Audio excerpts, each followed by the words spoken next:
Welcome to The Explainer.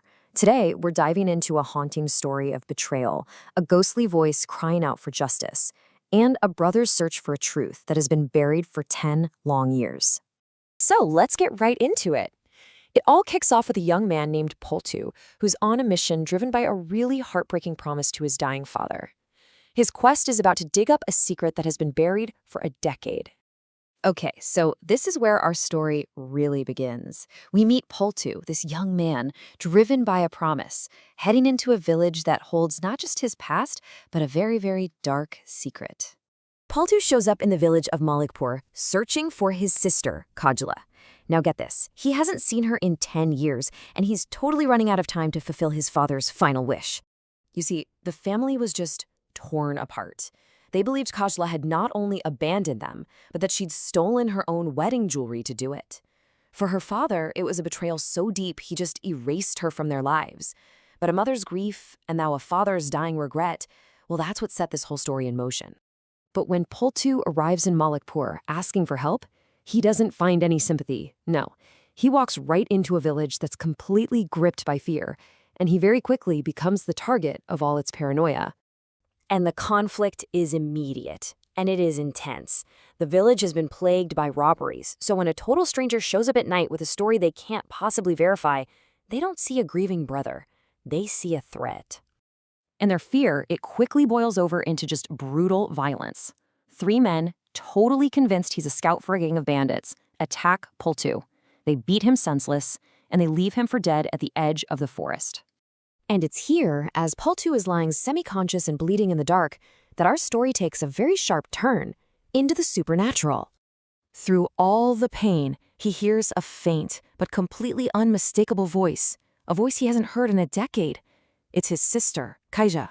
I mean, he's ecstatic but so confused. She's talking about forgiveness, but she says she can never go back. She then guides him through the pitch-black woods, but when he reaches out to finally touch her, she vanishes, leaving him standing all alone in front of an old, crumbling wall.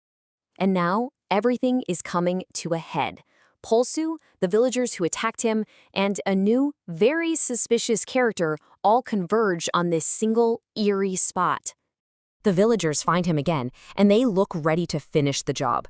But Poltu's desperate cries about his sister attract the attention of the village headman, the Moral, who thankfully intervenes. At this point, a man named Shandan, who we find out was Kajla's husband, becomes extremely agitated. He insists Poltu is a liar and a trespasser, just screaming that the land behind the wall is his. His reaction is completely, totally over the top.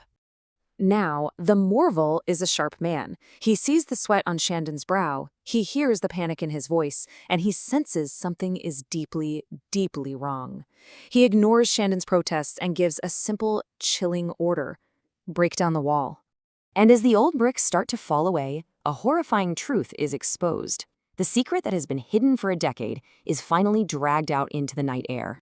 Faced with the undeniable, gruesome proof of his crime, Shandan's whole web of lies completely unravels, revealing a story not of love and elopement, but of pure, cold-blooded greed. And the truth is, it was never about love. It was all about the 10 bohori. That's about 116 grams of gold jewelry that Kajla's father had painstakingly saved for her wedding. It was a calculated act of manipulation from the very start. He targeted a young girl, isolated her from her family, stole her dowry, and when the money ran out and she refused to get him more, he murdered her. The story he spread of her running away was the final, cruel act of his cover-up. Shandan tries to justify the murder as some crime of passion, a momentary loss of temper. But his confession only serves to highlight the true depth of his cruelty and the years of lies he built on top of it. The mystery is finally solved, and a killer is caught. But the tragedy of Kajla's short life and the injustice she suffered for a decade leaves a permanent scar. Poltu was just overcome with grief. He realizes his own sister's spirit had to guide him to her killer because no one else could. It's a moment of profound sorrow for the years she was wronged, not just by her murderer, but by her own family's mistaken belief. Shandan is handed over to the police to face justice, and Poltu is finally able to perform his sister's last rites, giving her the dignity in death that she was so violently denied in life. This story leaves us with a really powerful question.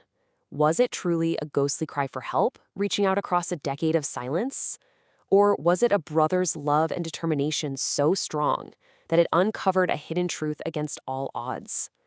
Perhaps, in the end, they are one and the same.